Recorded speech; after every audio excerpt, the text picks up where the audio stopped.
E aí galera, beleza? Mais uma aula para vocês. Hoje nós iremos começar o assunto de tabela periódica, um assunto muito importante para Enem e vestibulares. Se gostar do conteúdo, não esquece de clicar no gostei e se inscrever no canal. Isso ajuda muito a divulgação e assim poderei levar a química para mais e mais pessoas. Dito isso, vamos para a aula de hoje. Na aula de hoje, nós iremos fazer um histórico de como nós chegamos à tabela periódica atual que nós temos. No início, a tabela não foi inicialmente da forma que nós temos. Foi feito muitos estudos e formas de organizar os elementos que nós tínhamos baseados em suas características. A primeira pessoa que conseguiu separar, organizar os elementos que nós tínhamos na época foi o Dobheimer. No ano de 1829, Dobheimer organizou a primeira tabela periódica da história.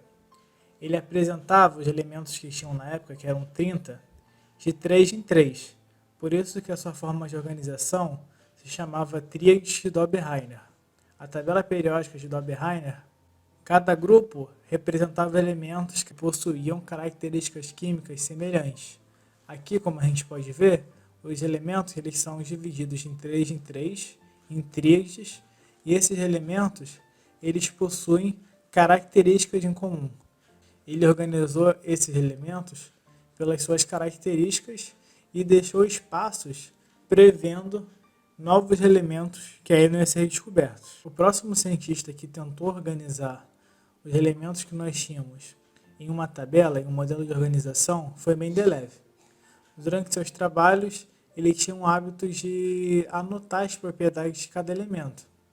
Então, no ano de 1869, ele resolveu colocar essas fichas em ordem de massa atômica. A massa atômica, pelo seu nome, é a massa que um átomo tem. Só que essa massa, como a gente vai ver em outros cursos, ela é variável. Ou seja, vários elementos podem apresentar o mesmo número de massa atômica.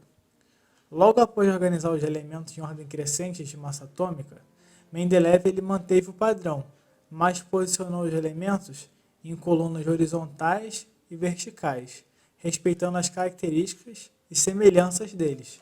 Então, na tabela dele, que é muito mais parecida com a tabela atual, se comparada com as tríades, ele dividiu, em colunas verticais e horizontais e colocou elementos semelhantes nessas colunas.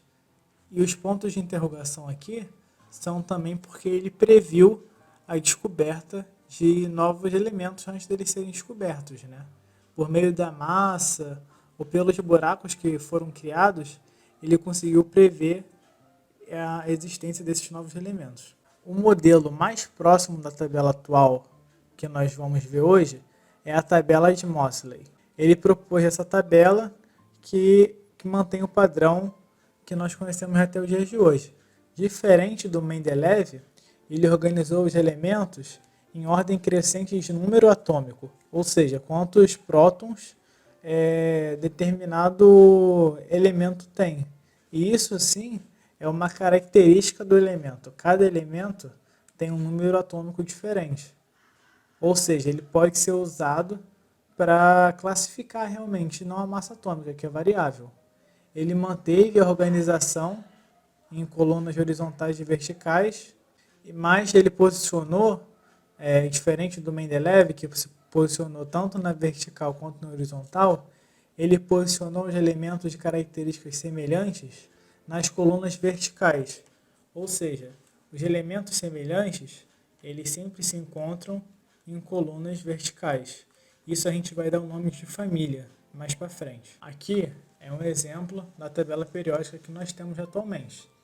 A tabela periódica atual, ela vai organizar os elementos em ordem crescente de número atômico, igual ao modelo que a gente viu de Moseley, possuindo 7 períodos horizontais, ou seja, as colunas horizontais a gente vai chamar de períodos, e as colunas verticais nós vamos chamar de família. Os períodos, que são as colunas horizontais, eles vão agrupar os elementos com o mesmo número de camadas eletrônicas. Para descobrir, sem olhar a tabela, qual período cada elemento se encontra, é preciso fazer a distribuição eletrônica usando os diagramas de Linus-Pauling. Para relembrar, os diagramas de Linus-Pauling ele tem essa cara e nós vamos seguir essa ordem de distribuição, dependendo da quantidade de átomos que cada elemento vai ter. Por exemplo, o hidrogênio ele tem um número atômico igual a 1. Então, a distribuição dele é 1s1. Como ele termina com o número 1, ele está no primeiro período da tabela periódica. O sódio, que tem um número atômico igual a 11, a distribuição eletrônica dele termina com 3s1, ou seja, ele está no terceiro período. E o carbono, que tem um número atômico igual a 6, ele apresenta o final da sua distribuição como 2p2, ou seja, ele se encontra no segundo período. Se vocês tiverem alguma dúvida de como fazer a distribuição eletrônica, eu posso trazer uma aula para o canal falando só sobre isso, tipo, como fazer a distribuição eletrônica de forma correta. Certo? Então, se tiverem alguma dúvida, por favor, me deixe nos comentários. E as famílias? A gente falou dos períodos, que são as colunas horizontais, e as famílias são as colunas verticais. Eles são grupos de elementos dispostos verticalmente que terminam a sua distribuição eletrônica de forma semelhante também, tendo também, por causa disso, outras características parecidas, como densidade, pontos de fusão, ebulição. A tabela periódica, como a gente vê, cada coluna vertical ela tem grupos diferentes. O primeiro grupo, que é a família 1A, são os metais alcalinos, que é o sódio, o lítio. Aqui nós temos os metais alcalinos terrosos. Da família 3 até a família 12, nós temos os metais de transição. Na família 3A nós temos o boro, carbono na 14, na 15 nós temos o nitrogênio, a família do nitrogênio.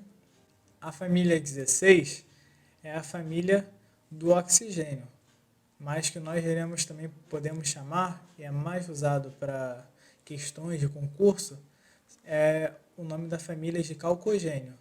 E aqui, na família do flúor, nós vamos chamar de halogênios. A última família da tabela periódica são os gases nobres. Então, é importante a gente ter essa noção de onde fica o metal alcalino e onde fica o calcogênio, onde fica o halogênio, porque isso pode ser sim cobrado em questões de vestibulares. Então é isso, pessoal. Foi só um breve histórico de como a tabela periódica ela foi transformada até chegar aos dias de hoje e como identificar os elementos, né, os períodos e as famílias na tabela periódica para a gente ver posteriormente nas próximas aulas propriedades e outros assuntos a respeito da tabela periódica. Agora que nós já vimos a teoria, eu vou deixar alguns exercícios com gabarito na descrição. Não deixem de fazê-los para fixar bem o conteúdo. Se essa aula te ajudou, esmaga esse gostei e se inscreve no canal para receber todos os conteúdos que estarei postando semanalmente aqui. Bons estudos, espero vocês na próxima aula.